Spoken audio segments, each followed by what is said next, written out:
In this video, I'm going to show you a couple of the ways that I get good, repeatable, clean holes when I'm drilling or routing for shelf pins. Let's take a look. In front of us here, we have two different types of shelf pin jigs. We have the much more traditional type here, where these are 13/64 of an inch in diameter. These ones that I happen to have on hand are flattened on one side, but I know that these typically are just kind of a single cylinder that you can simply drill your hole and put it in and then rest your shelf on those. And then we also have ones that I'm using a little bit more often on some of the more robust cabinets that I'm making, and ones that would carry a little bit more weight. And that is these ones from Hillman. So these are 1/4 inch in diameter with the insert that goes into your cabinet. And then it's got a much wider and much larger base on the shelf pin itself. So they are significantly more expensive. I don't have the price off the top of my head, but we're dealing with packs of 4 for these, and generally boxes of 50 or 100 or even more when it comes to these other ones. So I would say that the majority of the shelf pins that I do use are these guys still, if they're not going to be carrying significant load, but I am transitioning a little more and more to the Hillman, but not specifically for the load issue that I just mentioned. So anyways, let's take a look at these first ones, because there is an awesome tool from Kreg, and that is their shelf pin jig. And this has seen a lot of use for me over the past 5 or 6 years that I've had it. It's held up really well, very durable, very easy to use, and I generally really like it. And this is not meant to be a review of the unit. Does have spots in the back for the drill bit. So it does come with a drill bit, and I've drilled, oh gosh, probably thousands of holes with this. And so really nice brad point bit with the stop collar. I think it did come with a hex wrench in here, although I think I've just kind of lost it with a lot of other stuff in the shop. And then it does also have a pin in here that'll show you that use in just a moment when it comes to making more than 6 shelf pins in a row, which I generally am doing 12 to 40 in a row. So this is great, but I'll generally need to do a lot more. So anyways, this is super easy to use. You essentially put it into your drill, and the depths, I already have the depth stop set for these types of pins. And then what you do is you can hold this down, or you can clamp it. I'm just going to hold it here because I don't have room under my bench to clamp it down. But generally on a cabinet, I'd use the Kreg clamp on this, and that prevents any sort of wobble. But I'm going to drill a hole, and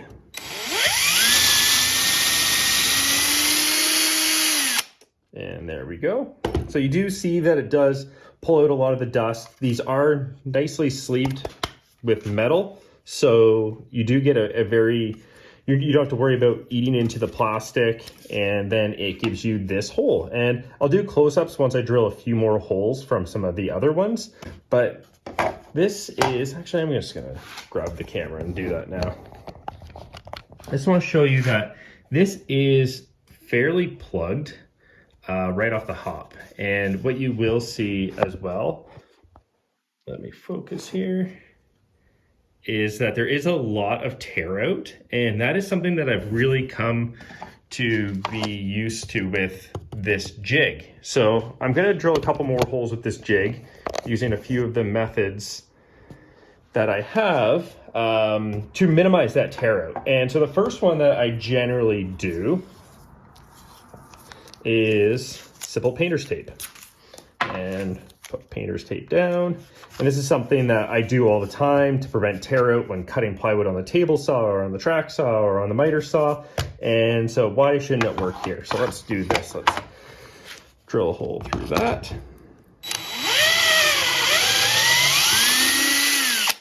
Okay, and again, you see a lot of the dust coming out. So you can imagine that when you are doing, oh gosh, especially if you're doing 2 sides of a cabinet, you're doing 40 on each side, that's 160 holes. So it does create a lot of dust. It's not fine dust, so you don't have to worry about it too much in the air, but it does tend to lead itself towards a lot of cleanup.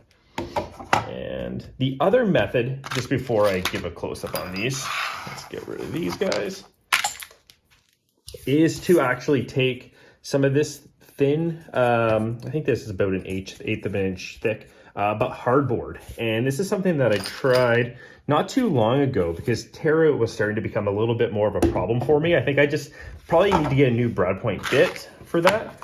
But what you can do with this, you essentially put your hardboard here. Then you can adjust the depth stop on the drill bit. I'm going to do that quickly. All right, so I just adjusted this to the depth, or to account for the depth of the hardboard. Let's get this back in. And then we can just simply put the jig over top and hold it down, and we can drill.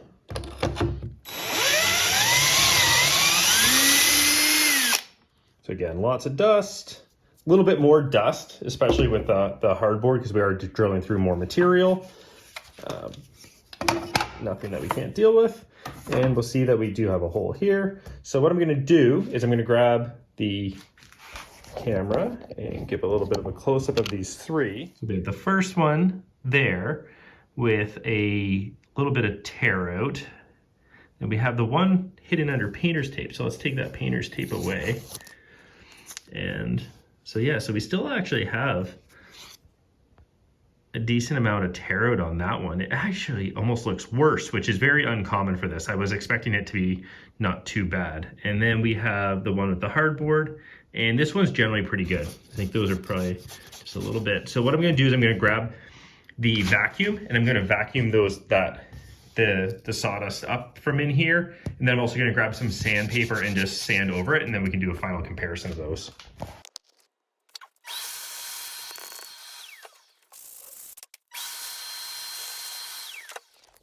Okay, so taking a bit of a closer look, and you see that the tear out's not too bad when we clean this up. So on the first one, again, not too bad. The hole did get a little more junked up on this one than the others.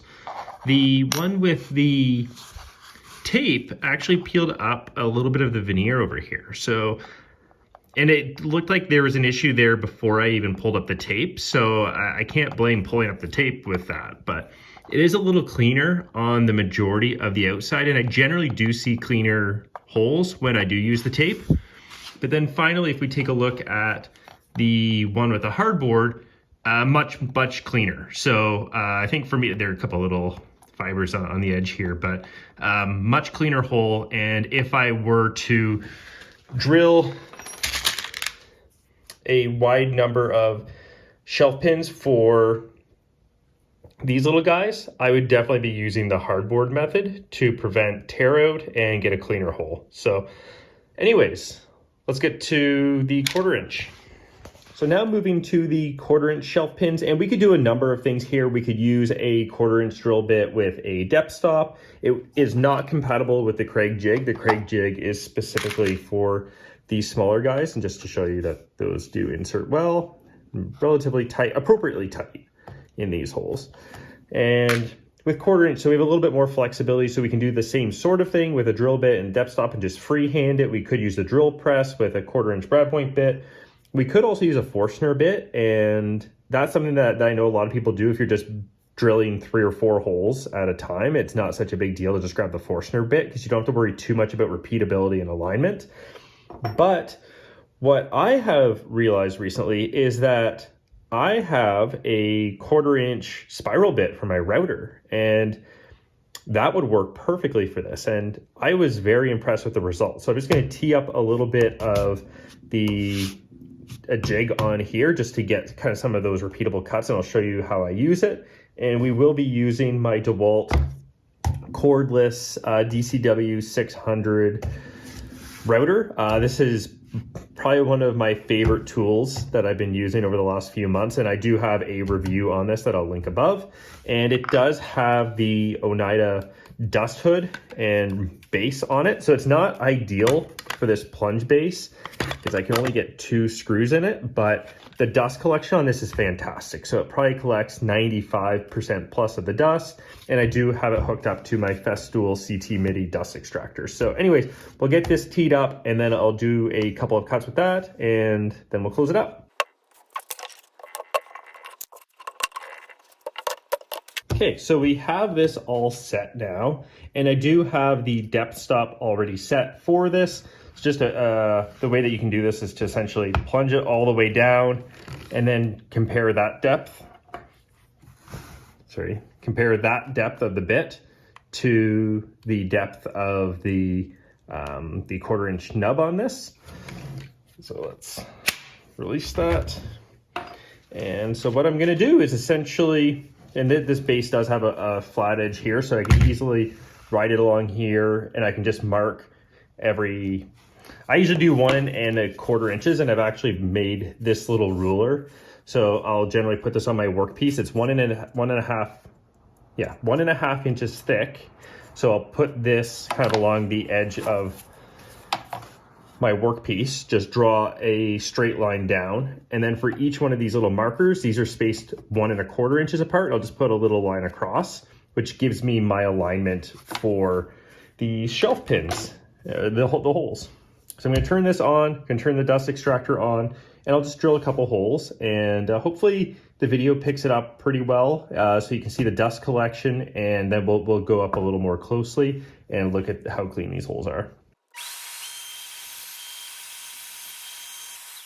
Okay, so there we have our holes, and it's super impressive with the dust collection on this. So I'm just gonna take this off and we'll get up close.